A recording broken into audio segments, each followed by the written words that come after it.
তাহলে কি একাধিক দুর্নীতি এবং শেখ শাহজাহান ইস্যুকে আড়াল করতে নতুন নাটক শুরু করলো রাজ্য সরকার?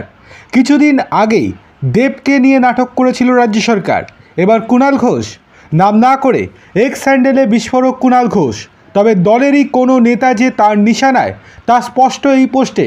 শুধুমাত্র পোস্ট করেই ক্ষান্ত হননি তিনি, নিজের টুইটার হ্যান্ডেলের বায়ো থেকে নিজেকে তৃণমূলের মুখপাত্র কথাটা সরিয়ে দিয়েছেন এবং তৃণমূলের সঙ্গে তিনি যে যুক্ত নেই সেই কথাটা উল্লেখ করেছেন।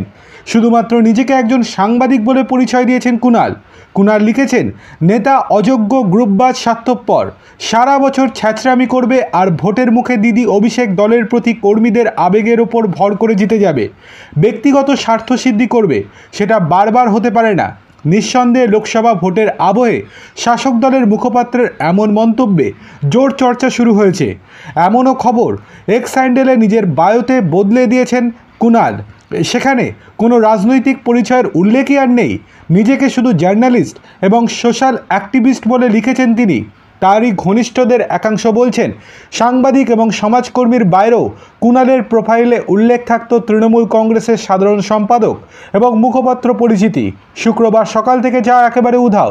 এই নিয়ে একাধিকবার যোগাযোগের চেষ্টা করা হয় কুণাল ঘোষের সঙ্গে, কিন্তু সকাল থেকেই কুণাল ঘোষের ফোনের সুইচ অফ। প্রসঙ্গত, বৃহস্পতিবার শেখ শাহজাহানের গ্রেপ্তারি নিয়ে তৃণমূল ভবনে সাংবাদিক সম্মেলন হলেও সেখানে দেখা যায়নি কুণালকে। আবার রাত 9:09 এক্স হ্যান্ডেলে এই পোস্ট। সব মিলিয়ে জোর চর্চা শুরু। কিন্তু প্রশ্ন হচ্ছে, এটা কি নাটক?